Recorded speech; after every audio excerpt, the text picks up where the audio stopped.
আমি আপাতত চলে এসেছি।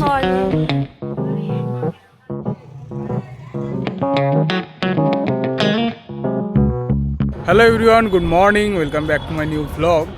তো এখন আমি আপাতত চলে এসেছি, এখন আমরা চলে এসেছি বিপত্তারিণী বাড়িতে পুজো দিতে। তো এখন আমরা জুতো ফুতো রাখা হয়ে গেছে, আর আমরা আজকে মিষ্টি বাইরে থেকে কিনে এনেছি, এখান থেকে আর কিনে নিই। তো এখন পুজো দিতে ঢুকবো, তারপরে বেরিয়ে আপনাদের সাথে কথা বলছি। ব্যাপারটা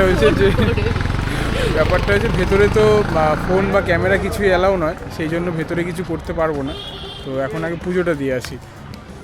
যখন আমি ভেতরে যাই তখন ওরা বললো যে জাস্ট সেলফি তোলা বারণ, বা ঠাকুরের দিকে পেছন ঘুরে মুখ করে ফটো তোলাটা বারণ। তাছাড়া তুমি ফটো তুলতে পারো, ভিডিও করতে পারো, কোনো ব্যাপার না। সেই জন্য তাদের অনুমতি নিয়েই আমি ভিডিও ফটো তুলেছি আর কি। তো তাছাড়া আমি তুলতাম না। এই হচ্ছে আমাদের বিপত্তারিণী বাড়ি। তো এখানে এই যে দেখালাম একটু আগে, ওখানটায় বসে সবাই পুজো দেয়, তারপরে এই লাইন দিয়ে ঠাকুরের পায়ে আর কি মানে প্রণাম করার জন্য, আর ফুল টুল যা রয়েছে ওগুলো ওখানে দিতে হয়।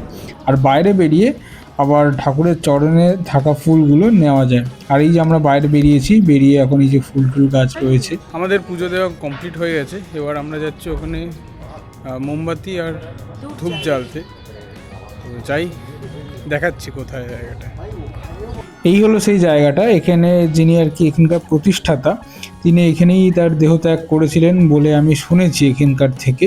তো এখানেই ধূপ জ্বালা হয়, প্রদীপ জ্বালা হয়। পুজো টুজো দিয়ে আমি বাইক নিয়েই চলে এসেছিলাম দোকানে। এই রয়েছে এখন দোকানে সকাল সকাল। কাস্টমার মোটামুটি তখন ছিল না, তাই কাকা পেপার পড়ছে, বাবা ফোন ঘাটছে, বাপি কাকুও ফোন ঘাটছে, আর আমি আমার মতন ভিডিও করছি। এই হচ্ছে এখনকার কাজ আপাতত। কাস্টমার এলে তাদেরকে দেখাশোনা করা হবে অবশ্যই। স্বাভাবিকভাবেই সোনার দাম যে হারে বেড়ে চলেছে, তাতে একটা মানুষের পক্ষে সোনা বা রূপো কেনা খুব কষ্টকর বিষয়, সেটা আমরাও বুঝতে পারছি। সোনার দাম বেড়ে গিয়ে আমাদেরও খুব অসুবিধাই হচ্ছে। দোকান থেকে আমি আর বাড়িতে যাইনি, আমি চলে গেছিলাম স্কুলে। এই যে ঋত্বিক ঘটকের ছবিটা এখন আঁকা হচ্ছে। মোটামুটি পেন্সিলের কাজটা তো কমপ্লিট করেই দিয়েছিলাম, গ্রিড টেনে করেছিলাম, আর এখন করছি কালার। আমি সত্যি কথা বলতে বহুদিন বলতে প্রায় 3 থেকে 4 বছর পর আমি এই কালার করছি, তাও আবার পোর্ট্রেট। আর সবচেয়ে বড় কথা, পোর্ট্রেট আমি কোনোদিনও কালারে করিইনি। তাও কেমন হচ্ছে সেটা আমাকে অবশ্যই জানাবেন, মানে যতটুকু দেখলেন। আমি পুরোটা কমপ্লিট হয়ে গেলে অবশ্যই দেখাবো। আমি যার কাছ থেকে আঁকা শিখেছি তার নাম হচ্ছে আর্টিস্ট সুরজিৎ দে। তো সত্যি কথা বলতে দারুণ, মানে মানুষটাও দারুণ আর আঁকায়ও দারুণ। আমি তার থেকেই পুরো আঁকাটা শিখেছি। তার আইডি আমি ডেসক্রিপশানে দিয়ে দেবো, ইউটিউবের আইডি দেখে নেবেন, খুব সুন্দর কাজ। যাই হোক, তো আমার এই স্কুল জীবনটা সত্যি বলতে খুব ভালো ছিল বলে আমার মনে হয় আর কি। স্কুল জীবনটাকে এতটাই মিস করি যে কি বলবো। আগের বছরও আমাকে স্যার বা ম্যাডাম ডেকেছিল, কিন্তু আমি আসতে পারিনি একটা এক্সামের জন্য। কিন্তু এই বছর আমি আর সেই সুযোগটাকে হাতছাড়া করিনি। মানে আমিও চাই যে আমার একটা হাতের কাজ যেন স্কুলের দেওয়ালে থাকুক। এই হচ্ছে, আরও অনেকগুলো কাজ আছে, সেটাও আপনারা দেখে বলুন কেমন হয়েছে। আমারটা ইনকমপ্লিট রয়েছে, এখন অনেকটাই বাকি রয়ে গেছে। ওখান থেকে আমি চলে গেছিলাম এই কাজটা করতে। এই কাজটা কমপ্লিট করতেই হতো, এমন একটা ব্যাপার। তো এখন মোটামুটি কমপ্লিট হয়ে গেছে। আমি একা পুরো কাজটা করিনি অবশ্যই, এই কাজটা করতে আমাকে মামু অনেকটা হেল্প করেছে, নয়তো এত তাড়াতাড়ি কাজটা শেষ হতো না। তাও এই কাজটা করতে প্রায় 1 সপ্তাহ লেগে গেছে।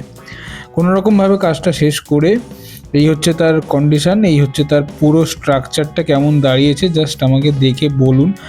আমার মোটামুটি লেগেছে আমার কাজটা। তবে আপনাদের একটা সিদ্ধান্ত তো অবশ্যই আমি চাই যে কেমন হয়েছে, সেটাও আমাকে জানান অবশ্যই। এটা হলো মুম্বাইয়ের রাজাবাই ক্লক টাওয়ার, সেটা আর কি করেছি। হয়তো পুরোপুরি প্রপার আমি করতে পারিনি, তবে কেমন হয়েছে কমেন্টে অবশ্যই জানাবেন। আজকে ঠিকঠাক করে খাওয়া দাওয়াই হয়নি। সকালবেলা তো পুজো দিতে গেছিলাম, তখন তো না খেয়ে দিয়েই গেছিলাম। ওখান থেকে তো ডাইরেক্ট চলে গেলাম দোকানে, তারপর চলে গেছিলাম স্কুলে। স্কুল থেকে আবার এই কাজটা করে আবার চলে এসেছি দোকানে, মানে সারাদিন প্রায় পুরোটাই না খাওয়া দাওয়া। তো এই মুহূর্তে এখন আমি আছি দোকানে।